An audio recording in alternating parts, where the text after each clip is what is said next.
Howdy everybody, here to do a video today on my arrowhead knife, my small harpoon knife, and my mini harpoon knife.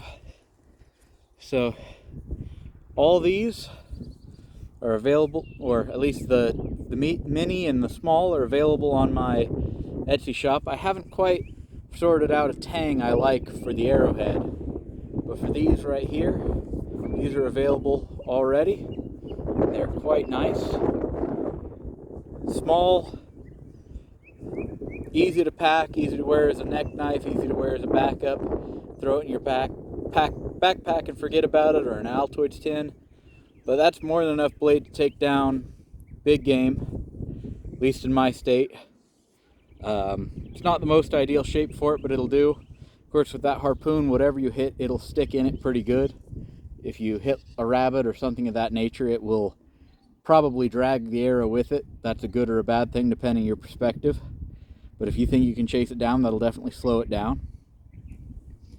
Next up here, we've got the actual arrow.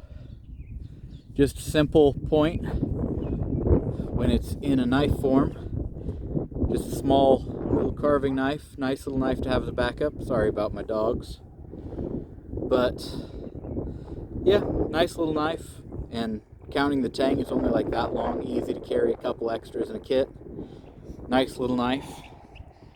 And lastly, the small, which is currently hooked up to a javelin, about that long. Not quite a spear, but all these are definitely hafted very basically, not very well, just done really quick. But they're all nice and sharp. All just good tests. We're mostly testing the blades, not my ability to make arrows. These are just cheap dowel rods. If the rods break, that's okay. I'm not trying to say that I'm the best spear maker in the world. I just make the knives, and I wanted to test them out. So we're probably going to shoot this box a few times, and I'm hoping to shoot into and hit that log a couple times. Not because it's good, but actually because it's bad. I want to make sure that these blades can hold up to a couple mistakes, to some abuse. So the javelin especially, you've already seen me hit into that wood a bunch of times, and it's short. But we're going to do it a couple more times here and now. Might as well show off the bow I'm using. Claims to be 40 pounds. I haven't checked it. I recently did find it has toparchery. I don't know. I was given it as a gift. It's supposed to be a 40 pounder. I'm guessing that this is a fiberglass bow, recurved, no arrow rest, very traditional in a lot of ways, but just a 40-pound bow. I have little to no experience with a traditional bow like this.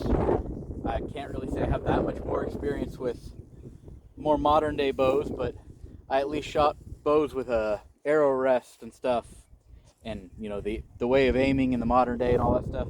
I grew up shooting those. I haven't shot this very much at all, maybe 50 shots with it, so I'm definitely very inexperienced. But hey, again, we're not here to show off my ability as an archer. We're here to show off the points. So let's go ahead and get started and quit yakking. Guess we'll start off with the javelin. It's real easy. That wasn't even a hard throw. That was just kind of tossing it overhand. My box is falling apart.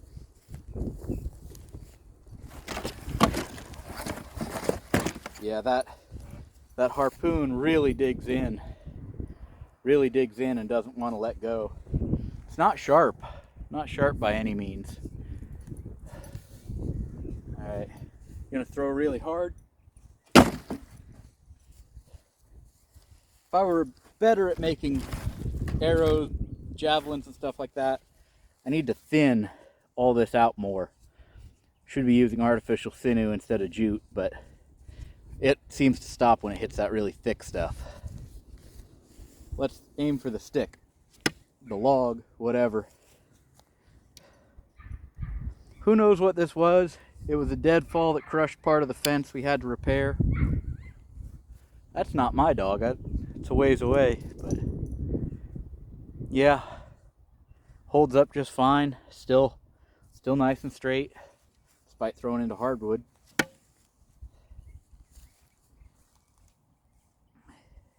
Hits hard for its size.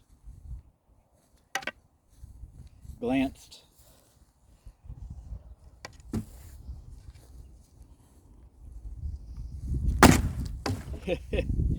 Well, missed that kind of ish. But right there,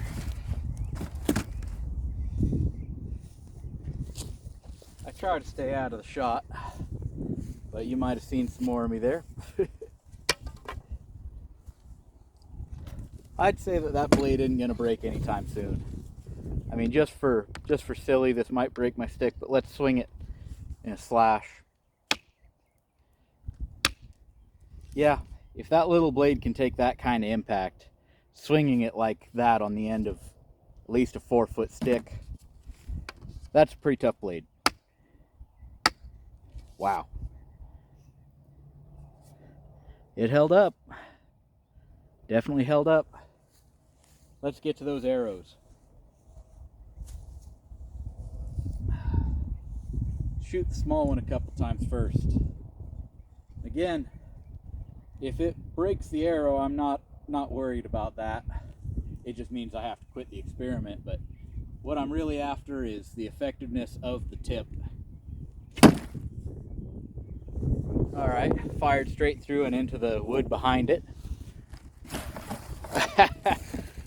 Fired it into the wood so deep that it stuck. Came right off the arrow. Alright, let me pause and dig that out. Alright, and we're back. This thing was buried all the way in to about there. No wonder I couldn't get it out without pulling it out of the arrow. That thing is mean, and it means business. I just don't like the tang. I'll have to redesign it some more, but definitely was effective. The blade shape worked just fine. So let's set it off to the side and try out the heavier arrow for a little bit.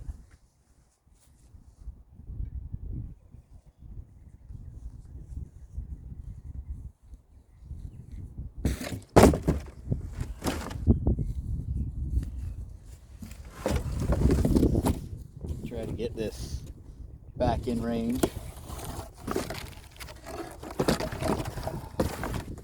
Come on.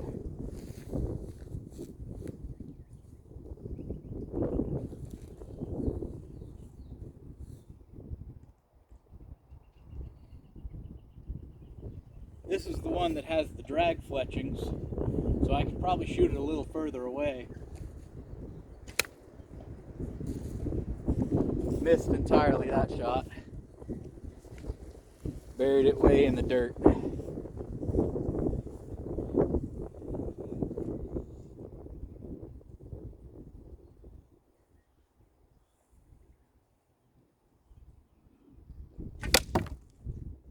Alright, I missed again, but I drove that way into the dirt. I mean, way into the tree.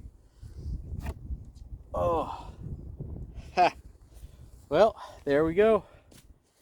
I have always said that if I have a failure, I'm going to show it. Right there. It appears right where that back was a weakness. I'm going to investigate the break, but by the looks of it, I think I already see the problem. Yep, I had a crack. I don't know how well I'll be able to get it to focus. You see all that shiny metal versus right there, I had a crack well before I knew there was. So I'm going to have to change the way that I do something, figure out what caused that crack. But there we go. Of course, during any normal use as a knife, that would never happen. That was an extremely high impact against a very hard target. I mean, it hit the root, which is a very hard part of the tree. Couldn't try to dig that tip out and experiment a bit, but there you go.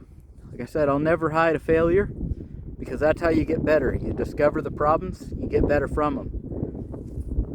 Let's do one more abuse test on it while I still can.